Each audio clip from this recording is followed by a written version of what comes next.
Ijod insonning eng nozik tuyg'ulari, eng go'zal qadriyatlari, hayotdagi olgan falsafasi haqida so'zlovchi muhim manbadir. Aynan mana shu manba qalbimizda bor ekan, insoniyat qalbi hamisha quyoshdek porlab turaveradi. Ana shunday ijod ahlidan biri shofirkonlik shoir Omon Abdulladir.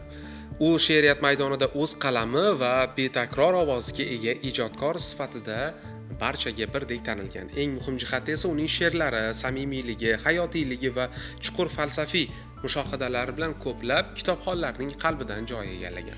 Va yana bir narsani alohida ta'kidlash joizki, shoir Omon Abdullada o'ziga xos bir shogirdlarga g'amxo'rlik, shogirdlarni iste'dodini, ularni bilim va qobiliyatini rivojlantirish, ijodi ustida tinimsiz izlanish, mehnat va mashaqqatga hamrohlik tuyg'ulari juda ham yuksak darajada. Ustozni qachon ko'rsak, hamisha shogirdlar davrasida ko'ramiz, hamisha ijodiy kechalarda ko'ramiz.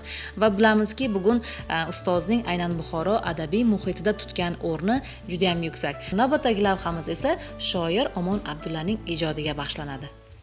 Buxorolik taniqli shoir Omon Abdullayev she'riyat maydonida o'z qalami va betakror ovoziga ega ijodkor sifatida tanilgan. Uning she'rlari samimiyligi, hayotiyligi va chuqur falsafiy mushohadalari bilan kitobxon qalbidan mustahkam joy oladi. Shoirning har bir misrasida inson qalbi kechinmalari, vatanga muhabbat, ona yurtga sadoqat, ezgulik va mehr-oqibat kabi yuksak tuyg'ular o'zining badiiy ifodasini topgan. Bu dunyoda na dardu g'am, tog'i tosh na umr qolur. Sabr bardoshli bo'l har dam, yaxshidan yog'di nur qolur.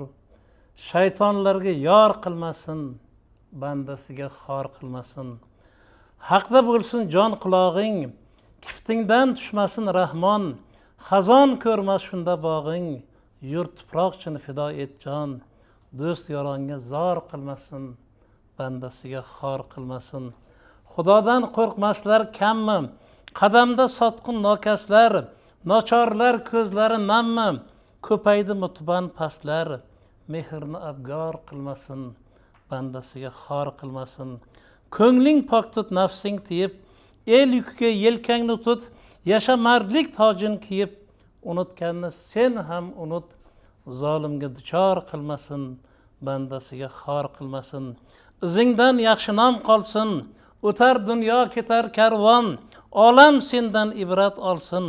Tangrim deb uyg'ondir omon, ko'ngling keng qil, tor qilmasin, bandasiga xor qilmasin. Shoirning she'rlari o'ziga xos uslubi, ravon tili va ta'sirchan obrazlari bilan boshqa ijod namunalaridan ajralib turadi.